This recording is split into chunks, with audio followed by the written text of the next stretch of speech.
শেখ হাসিনা বাংলাদেশ থেকে পালিয়ে যাবার পর অনেক কিছুই আমরা এদেশে ঘটতে দেখছি।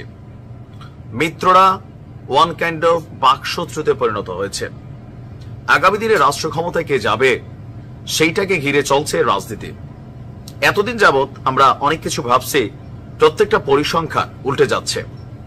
এর মাঝখানে শেখ হাসিনা একটা গেম খেলেছেন, এটা আমার কাছে মনে হয়েছে। তবে এটা শেখ হাসিনার জন্য বা আওয়ামী লীগের জন্য এটা ওয়ান কাইন্ড অফ বিপদই ডাইকে আনলো। কিন্তু তিনি সবাইকে, প্রত্যেকটা দলকে এক ঘাটে আইনা পানি খাওয়াইলেন।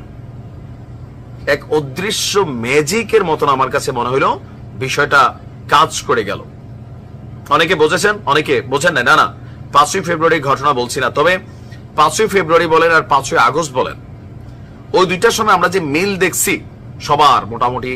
তবে 5ই ফেব্রুয়ারি মিলের জায়গাটা তো অনেকে দ্বিমত ছিল। গতকালকে উপদেষ্টা, আমাদের যিনি আছেন প্রধান উপদেষ্টার সাথে প্রত্যেকটা রাজনৈতিক দলের একটা ঐকমত্য, জাতীয় ঐকমত্য প্রোগ্রামের বৈঠক হয়েছে। সেই বৈঠক শেষের পরে প্রত্যেকটা রাজনৈতিক দলের যে বক্তব্য ছিল আপনি খেয়াল করছেন, সবাই এক সুতায় বাধা পড়ছে। সেটা কোনটা? আওয়ামী লীগের রাজনীতি নিষিদ্ধ করা। বিএনপি ছাড়া সম্ভবত বিএনপিও কৌশলে কথা বলেছেন এতদিন। গতকালকে মির্জা ফখরুল ইসলাম সাহেব তিনি ব্রিফ করছেন, বাট এর আগে কিন্তু বিএনপিও বলছেন যে এই দেশে আওয়ামী লীগের রাজনীতি নিষিদ্ধ করতে হবে। বাট কালকে এই জাতীয় ঐকমত্য সরকারের যে পার্ট 2, মানে প্রধান উপদেষ্টার ভাষায় এটা সরকারের পার্ট 2, দ্বিতীয় ইনিংস। সেই দ্বিতীয় ইনিংস এর প্রথম দিনই যেটা হয়ে গেছে, হেফাজত ইসলাম আওয়ামী লীগের হাতে কিন্তু নির্যাতিত একটা দল। মাওলানা মামুনুল হক দীর্ঘদিন জেল কাটছেন।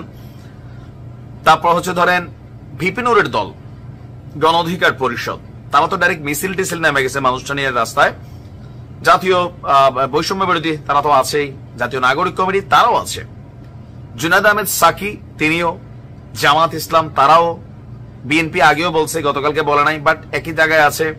তারপর ববি হাজ্জাজের দল, এবি পার্টির দল, মোটামুটি আমরা যতগুলা দল দেখেছি 90% প্লাস দলের মোটামুটি একটা জায়গায় সিদ্ধান্ত হয়েছে তারা আওয়ামী লীগকে দেশের রাজনীতিতে নিষিদ্ধ করতে চায়। তবে আমি আবারও বলি, গতকালকে আমরা বিএনপির কোন ঊর্ধ্বতন দায়িত্বশীল নেতার মুখ থেকে এটা শুনে নাই। তবে এর আগে এনি সাহেব বলছিলেন আওয়ামী লীগের রাজনীতি নিষিদ্ধ নিয়ে বা আওয়ামী লীগকে নিষিদ্ধ নিয়ে। এটা 5ই ফেব্রুয়ারির বুলডোজার ঝড়ের পরে অনেকে টেনশন করতেছিলেন এই ঝড় আবার কোন দিকে যায়। তারপর সবাই একভাবেই কথা বলেছেন। এখন এই ম্যাজিকটা শেখ হাসিনা কিভাবে করে দেখেন। এই দেশে এই মুহূর্তে নানান ভেজাল আছে,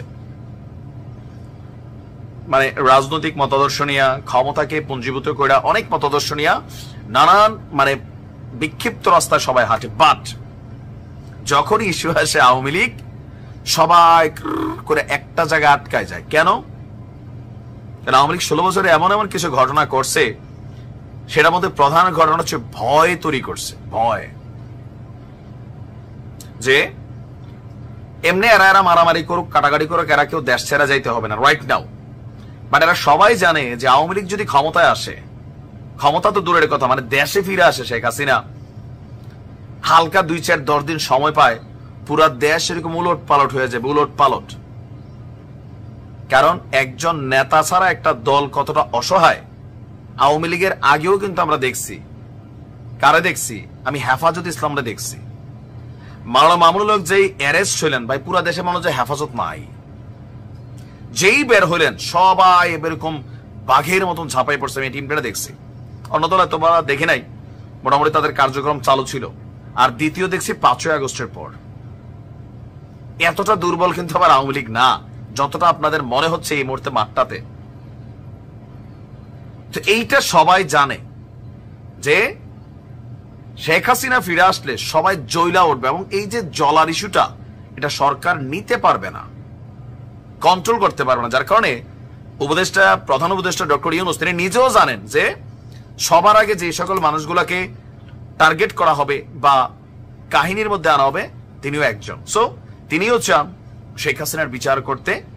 আর জনগণের চাওয়া হিসেবেও তিনি বলছেন, বা আমাদের ছাত্ররা বলছেন, রাজনৈতিক দলগুলা বলছেন যে শেখ হাসিনার বিচার হইতে হবে, আওয়ামী লীগের সবার বিচার হইতে হবে। কজ অপরাধী আইনের মাধ্যমে তারা এই মুহূর্তে কিন্তু অপরাধী হিসেবে চিহ্নিত হয়ে গেছে।